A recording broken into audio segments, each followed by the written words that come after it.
नमस्कार दोस्तों। आज हम अपना नया अध्याय शुरू करने जा रहे हैं जिसका नाम है रसायन विज्ञान की कुछ मूल अवधारणाएं का भाग 1। तो चलिए देखते हैं कि हम इस वीडियो में क्या पढ़ने वाले हैं। हम इस वीडियो में द्रव्य और उसकी अवस्थाएं के बारे में पढ़ेंगे। हम द्रव्य के वर्गीकरण के बारे में जानेंगे। हम परमाणु के परिचय के बारे में भी पढ़ेंगे और डाल्टन का परमाणु सिद्धांत के बारे में भी जानेंगे। तो चलिए अब बात करते हैं रसायन विज्ञान यानी केमिस्ट्री के परिचय से। रसायन विज्ञान यानी केमिस्ट्री अणुओं यानी मॉलिक्यूल के रूपांतरण का विज्ञान है। प्रकृति के वर्णन करने के लिए रसायन विज्ञान का उपयोग किया जाता है। आइए अब रसायन विज्ञान के कुछ महत्व के बारे में जानते हैं। रसायन विज्ञान का उपयोग मौसम विभाग, मस्तिष्क की कार्य प्रणाली, कंप्यूटर प्रचालन, दवाओं, साबुन, डिटर्जेंट, धातु आदि के निर्माण में उपयोग होता है।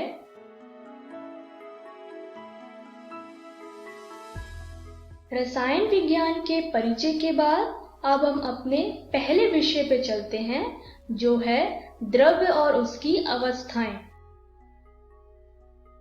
कोई भी वस्तु जिसका द्रव्यमान होता है और जो स्थान घेरती है वह द्रव्य कहलाती है। उदाहरण से समझे तो स्क्रीन पे दिया गया चित्र एक कुर्सी का है। क्या आप बता सकते हैं कि कुर्सी द्रव्य है कि नहीं? कुर्सी एक द्रव्य कहलाती है क्योंकि कुर्सी का द्रव्यमान होता है और वह स्थान भी घेरती है। उसी तरीके से बुक यानी किताब भी एक द्रव्य कहलाती है क्योंकि किताब भी स्थान घेरती है, वह किताब का भी द्रव्यमान होता है। द्रव्य के 3 अवस्थाएं यानी स्टेट होती हैं, जैसे कि ठोस यानी सॉलिड।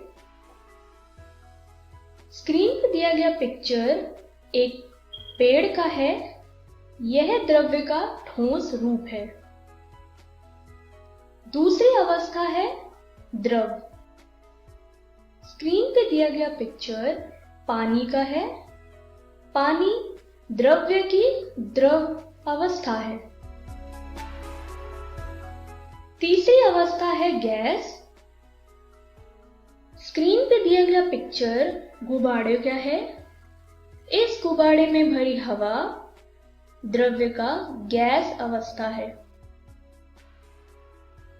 आइए द्रव्य की अवस्थाओं को डिटेल में जानें। स्क्रीन पे दिया गया टेबल द्रव्य की अवस्थाओं के बारे में बताता है। आइए इसे अब एक एक कर विस्तार से पढ़ें। पहले बात करते हैं ठोस की। ठोस का आयतन और आकार दोनों ही निश्चित होता है। आइए इसे एक उदाहरण से समझें। स्क्रीन पे दिया गया चित्र एक सेब का है। यह द्रव्य का ठोस रूप है क्योंकि सेब का आयतन और आकार दोनों ही निश्चित होता है। ठोस के कण एक दूसरे के बहुत ही पास होते हैं या बहुत पास क्रमबद्ध रूप से व्यवस्थित रहते हैं। स्क्रीन पे दिया गया चित्र ठोस के कणों को दर्शाता है। ठोस के बाद अब बात करते हैं द्रव की। द्रव का आयतन तो निश्चित होता है परंतु द्रव का आकार निश्चित नहीं होता। आइए इसे अब उदाहरण से समझें।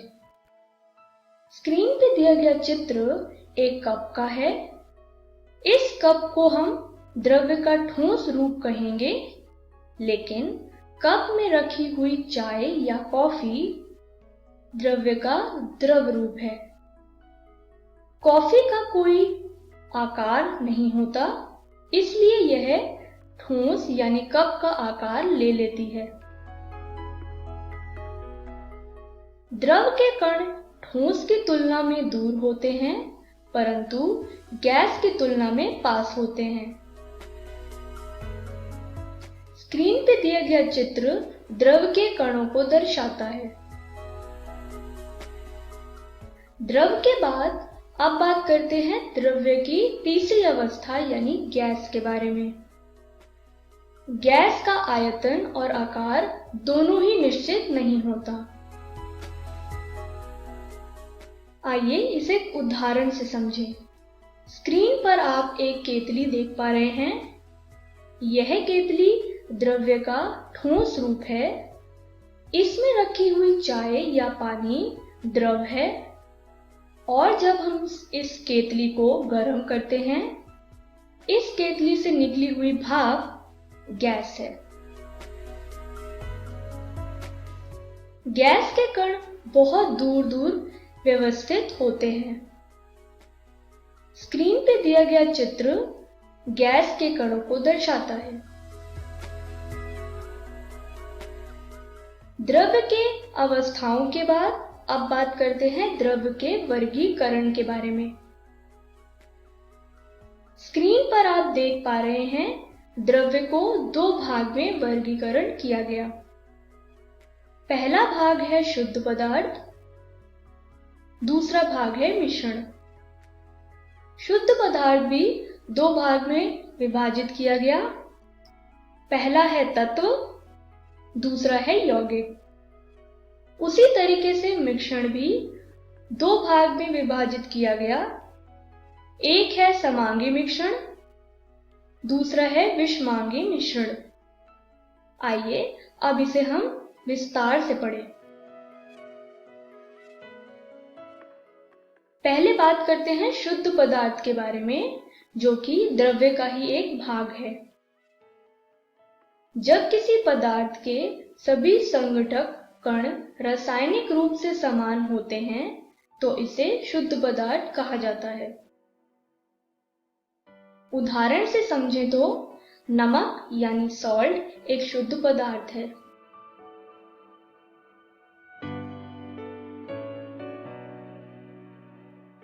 शुद्ध पदार्थ के बाद अब बात करते हैं तत्व की, जो कि शुद्ध पदार्थ का ही एक भाग है। तत्व उस पदार्थ को कहते हैं जिसमें एक ही प्रकार के कण होते हैं और इन्हें रासायनिक क्रिया से और विभाजित नहीं किया जा सकता। तत्व के उदाहरण को जानने से पहले हम बात करते हैं यौगिक के बारे में। यौगिक वह पदार्थ है जो भिन्न तत्वों के दो या दो से अधिक परमाणु को एक निश्चित अनुपात पर संयोजित होकर बनते हैं। आइए अब तत्व और यौगिक दोनों को ही उदाहरण से समझें। ऑक्सीजन आप देख पा रहे हैं स्क्रीन पर। ऑक्सीजन एक तत्व है। उसी तरीके से हाइड्रोजन, जो आप स्क्रीन पर देख पा रहे हैं, वह भी एक तत्व है। यदि इस ऑक्सीजन में दो हाइड्रोजन लगे तो यह बनता है पानी यानी वाटर। पानी या वाटर एक यौगिक है। इस तरीके से हमने तत्वों और यौगिकों के बारे में जाना। आइए अब बात करते हैं मिश्रण के बारे में, जो कि द्रव्य का दूसरा भाग है। मिश्रण उस पदार्थ को कहते हैं जो दो या दो से अधिक प्रकार के शुद्ध पदार्थों को मिलाकर बनता है। स्क्रीन पर आप एक चित्र देख पा रहे हैं। यह चित्र एक मिश्रण का है। इस मिश्रण में तेल और पानी है। तेल और पानी दोनों ही शुद्ध पदार्थ हैं। मिश्रण के बाद अब बात करते हैं समांगी मिश्रण के बारे में, जो कि मिश्रण का ही एक भाग है। समांगी मिश्रण उस मिश्रण को कहते हैं जिसमें घटक एक दूसरे से पूर्णतया मिश्रित होते हैं। समांगी मिश्रण के उदाहरण को जानने से पहले हम बात करते हैं विषमांगी मिश्रण के बारे में। विषमांगी मिश्रण उस मिश्रण को कहते हैं जिसमें घटक एक दूसरे से पूर्णतः मिश्रित नहीं होते हैं। आइए अब समांगी मिश्रण और विषमांगी मिश्रण को उदाहरण से समझें।